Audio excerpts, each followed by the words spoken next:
Bismillahirrahmanirrahim. Assalamualaikum warahmatullahi wabarakatuh.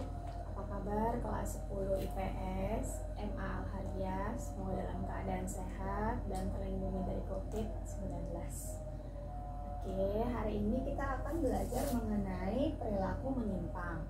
Tapi sebelum belajar, kita berdoa terlebih dahulu ya.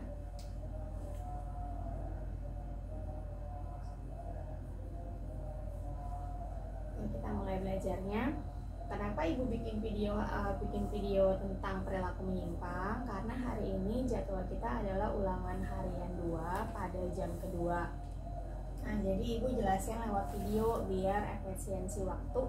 Karena kan kamu memakai handphone kan. Nah, setelah selesai menonton video ini, kamu mengerjakan soal ulangan harian 1 dan setelah itu kita bahas. Oke, kita mulai ya. Hari ini kita belajar mengenai perilaku menyimpang. Perilaku menyimpang itu bukanlah perilaku yang benar atau salah. Jadi kalau kita pasti mikirnya kan, ini perilaku menyimpang, perilaku yang benar perilaku yang benar atau perilaku yang salah. Gitu. Jadi kalau perilaku menyimpang itu artinya adalah perilaku yang bertentangan dengan nilai dan norma. Apa itu nilai? Nilai adalah sesuatu yang dianggap baik dalam masyarakat dan norma adalah aturan. Jadi perilaku menyimpang bertentangan dengan sesuatu yang dianggap baik dalam masyarakat dan aturan dalam masyarakat. Semoga bisa dipahami sampai sini. Kita lanjut.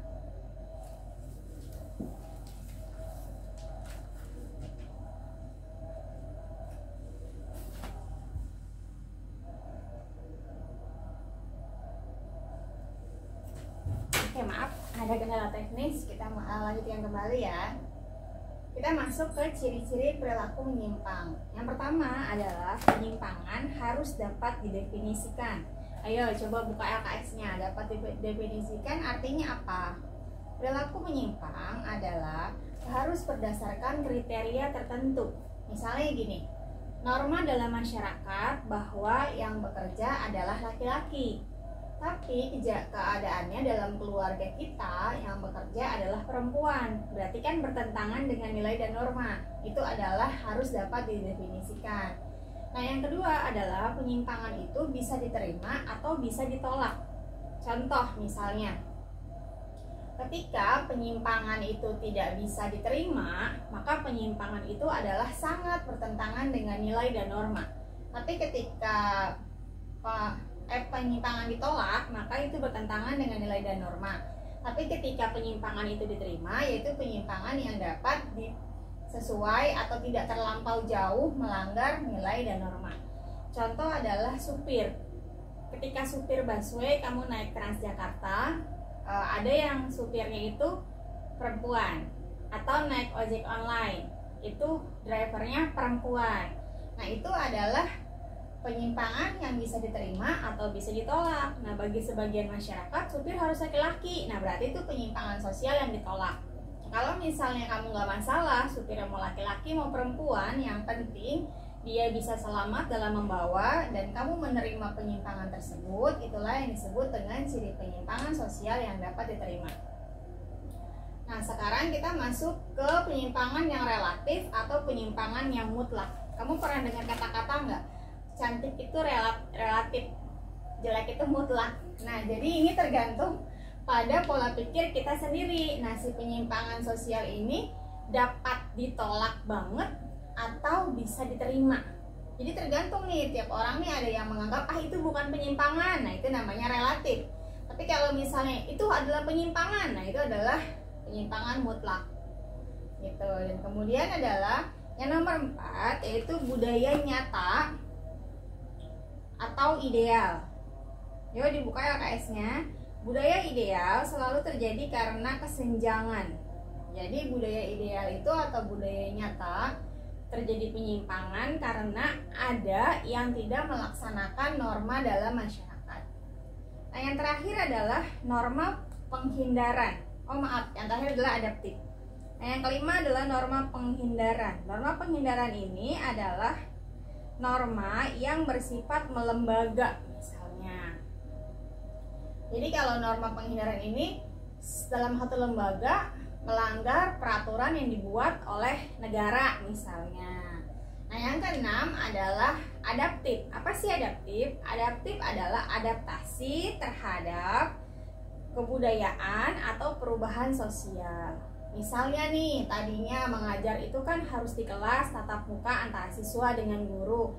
Nah, karena kita dalam keadaan pandemi, kemarin kita daring dan akhirnya menggunakan Zoom. Itu adalah adaptif. Bagaimana caranya tetap sehat, tapi anak-anak tetap bisa belajar dan tetap bisa mendengarkan pengajaran dari guru, maka digunakanlah Zoom atau Google Classroom atau Google Meet. Itu adalah ciri-ciri penyimpangan sosial berdasarkan adaptif. Nah, yang terakhir adalah sebab-sebab penyimpangan sosial.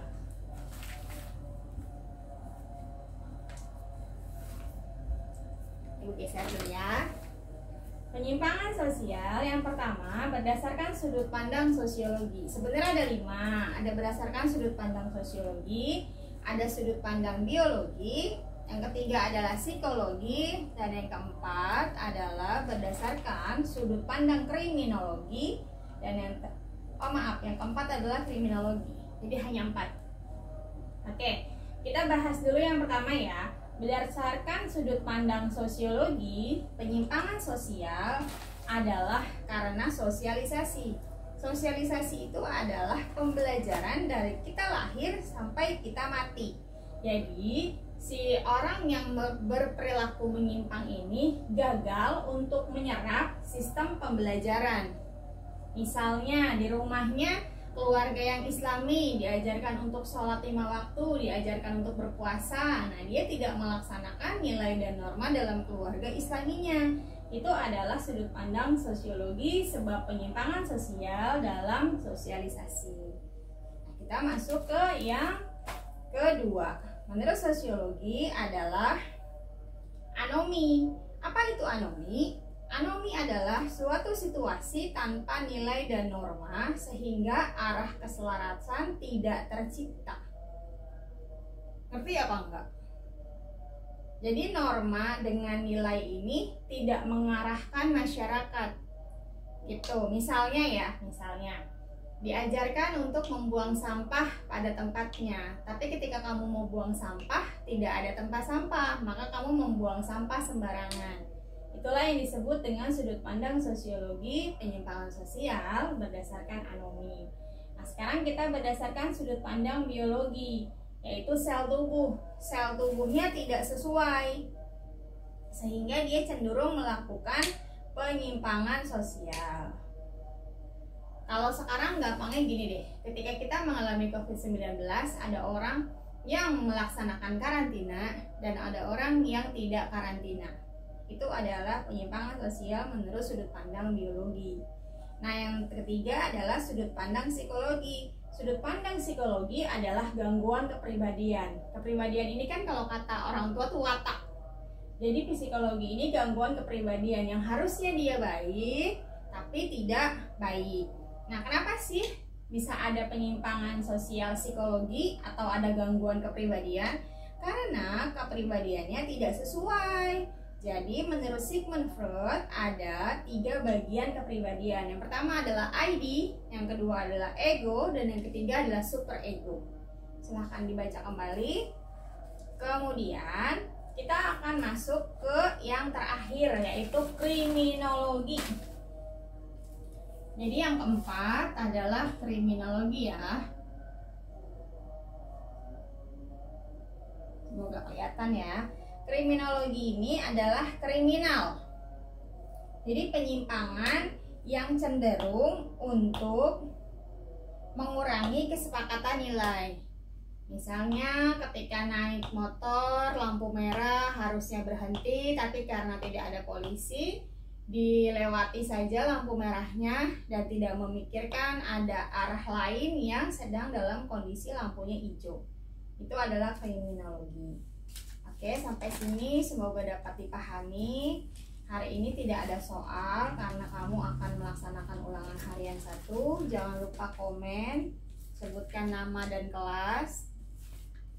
Semoga dalam keadaan sehat. Kita tutup pertemuan kali ini dengan mengucapkan hamdalah, alhamdulillahirabbil alamin.